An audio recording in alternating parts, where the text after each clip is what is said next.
Every day, something dramatic happens in the Caribbean that affects our lives. We'll give you the details. We'll give you the facts on Caribbean Perspective with Eddie Frederick.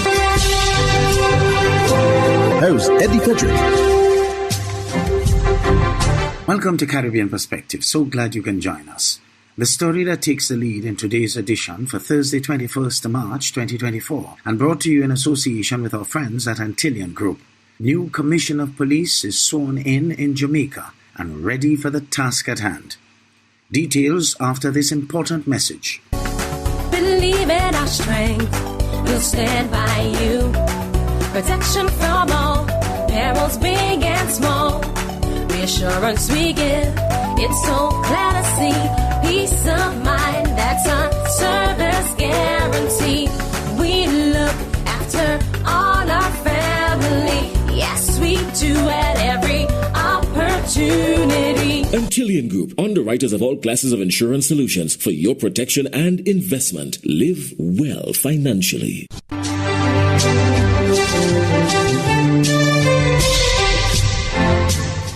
Welcome back. The swearing-in of Jamaica's new police commissioner, Dr. Kevin Blake, took place on Tuesday. Romano Lyons of TVJ News has more. Now, Jamaica has a new commissioner of police, and it's Dr. Kevin Blake. The Jamaica Constabulary Force's change of command ceremony wrapped up moments ago here at the office of the Commissioner of Police on Old Hope Road in Kingston. Now, Dr. Blake, very resolute, promised Jamaica an unprecedented approach to crime fighting. I speak to you today out of a profound sense of duty as a career policeman and as a Jamaican with a deep and abiding love for my country and for the people of my country. I rise to be the Commissioner of Police, the Chief Constable for all Jamaicans, mindful of the weight of this office and what it requires of me. In a video message, Prime Minister Andrew Holness spoke to the commendable strategies of Major General Anthony Anderson. Security Minister Dr. Horace Chang, on the other hand, pointed to what he says was a smooth transition and not having to look beyond the force for a new commissioner. Within the body and the officers of the police force, they were able to identify the commissioner. They, in fact, looked at all 4 deputy commissioners, which I think was an achievement in the development and evolution of the Jamaica Constabulary Force. That all 4 deputies could be interviewed fairly by a service commission and examined to look at the possibility of one of them ascending to the next level. Now, Jamaica has recorded over 7,000 murders in the last 5 years. And over the years, there have been increased calls for a more rigid approach to crime fighting. However, Dr. Blake says he's ready. Make no mistake, we will isolate these criminals. We will disrupt criminal gangs. We will pursue, capture, and build airtight cases for the conviction of the producers, the facilitators, and the sympathizers of crimes, whose only interest and desire is to cause hurt, mayhem, and destruction. In the meantime, a war of words has developed between Jamaica's DPP and defense lawyers for Vybz Kartel and 3 co-accused. More in this TVJ News item. A verbal clash has begun between the Director of Public Prosecutions, DPP, and defense lawyers representing incarcerated dancehall artist Vybz Kartel and his 3 co-accused. The Privy Council ruled on Thursday that the men's conviction should be quashed on the grounds of juror misconduct. Last week, defense attorney Bert Samuels indicated that the DPP erred when she asked the judge to continue the case after learning about the bribery allegations involving one of the jurors. DPP Paula Llewellyn later told the Jamaica Observer that the judge made the decision after getting an opinion from both the prosecution and the defense and weighing the different factors. The DPP added that a campaign of misinformation is being spread by a certain counsel, which she believes is in an attempt to bring her office into disrepute.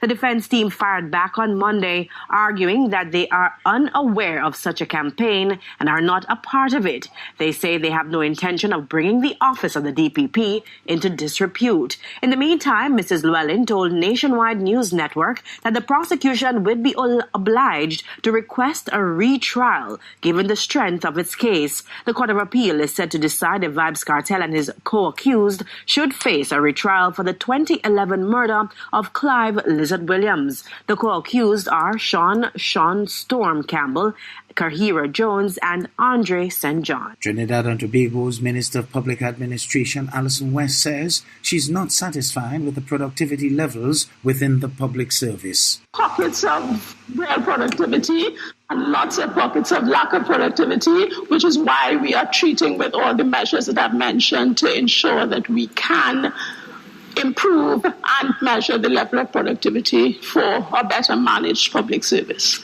Minister West says while the ministry has no specific mechanism to measure productivity in the public service at this time, they are actively working on the implementing one. She says they are currently relying on alternative systems. Meantime, staff supervision practices, the system of staff appraisals, rewards and recognition systems, the introduction of new ICT platforms to monitor and report on achievement of work targets in relation to divisional, unit, departmental and ministry objectives and mandates are among the areas that are receiving the ministry's active attention. With the implementation of an effective human resource management system, Minister West said she's confident that public sector productivity can be improved by 2025. The Central Bank of the Bahamas warned of fake internet ads circulating regarding loans from them. Forewarning for the public this time is to avoid them from falling victim to fake internet ads and social media posts about the central bank offering loans and other financial services. The central bank is warning up front that links associated with such posts should not be clicked. Furthermore, the public should always be skeptical and avoid giving out personal information to individuals or companies they do not know. They should also refrain from making payments to unknown people through banks or money transfer businesses. Now, if you have any misgivings, you can always call the central bank directly to validate the credibility of such offers.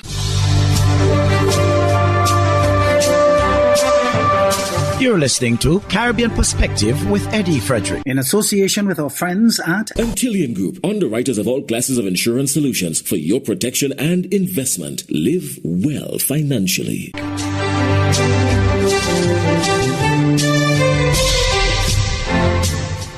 The Bahamas' Minister of Education and Technical and Vocational Training, Glenys Hannah Martin, is part of the Prime Minister's delegation to Botswana. She provides this feedback. Education Minister, the Honorable Glenys Hannah Martin, underscoring the importance of embracing friendships the world over, Botswana being a critical partner. During his state visit here last September, Botswana President Dr. Magwitsi Masisi spoke of offering scholarships to the Bahamas, and a memorandum of understanding was signed thereafter. We're looking now to see what are the additional pieces that have to be put in place to execute in a more practical way the contents of that MOU. But I just want to say, I just think all in all, when you look at the history of nations, that the relationship between African states and Caribbean states is very important because truthfully, we are a product originally of the continent. Our history has been a bit different, a lot more complicated. But I think that this reaching out and this embracing of holding hands is very important as we move forward, particularly when there are a number of issues that impact us, that we can find common ground and solidarity. President Masisi has made it known that his country can draw from the Bahamas' success as a premier destination. When questioned about how local officials have been able to do this, the education minister acknowledged that despite its tremendous strides over the years, there's always room for the Bahamas to attain perfection.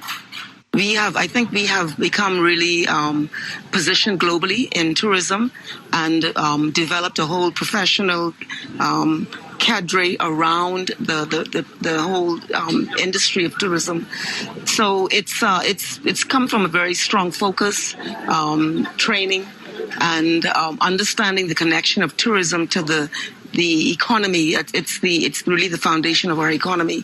So it's just the intentional focus on the matter. CBS News Miami's Tiana Francois reports from the Treasure Coast about her trip to Haiti to deliver much-needed supplies and bring back missionaries. Lauren, at 6:30 this morning, we boarded a Missions International plane headed to Cap Haitian. I was one of 4 people on board. The others excited to finally be able to go back home to Haiti. Now, they didn't travel empty-handed. On the plane was 5,300 pounds of supplies, including food like ramen noodles and peanut butter. There were boxes of formula. These items, some of the first to make it to the people of Haiti since the crisis began. Now, Missions International they service some 500 missions and missionaries who partner with them in Haiti. A minister on the plane says he's ready to get home and help his people.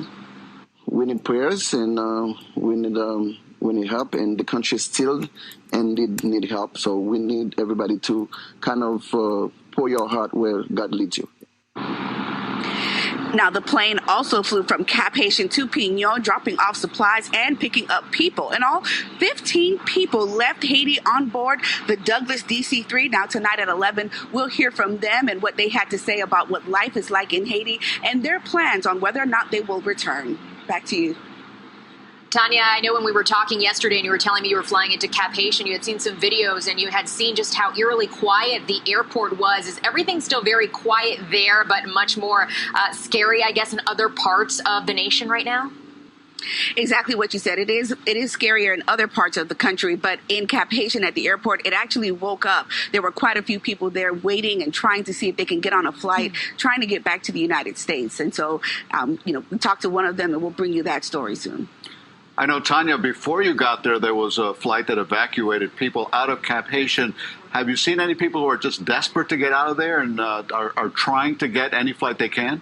Actually, I did. The gentleman I spoke to, he actually came up to me seeing that, I was with CBS News Miami, and he says he's from Miami. He says that he was sick and injured. He showed me, his injuries, and he says he's dying to get back to South Florida, Miami specific, to go see a doctor. He's trying to get on a Spirit flight. He had a ticket. That ticket expired once the airport shut down, and he says he's just doing whatever he can. He's just standing by at the airport hoping someone will let him on a plane to get back here.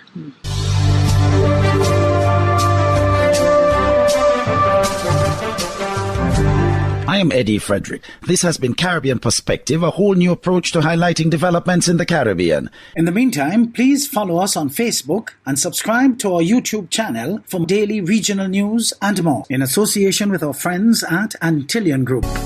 Believe in our strength, we'll stand by you. Protection from all perils, big and small. Reassurance we give, it's so glad to see. Peace of mind, that's a service guarantee.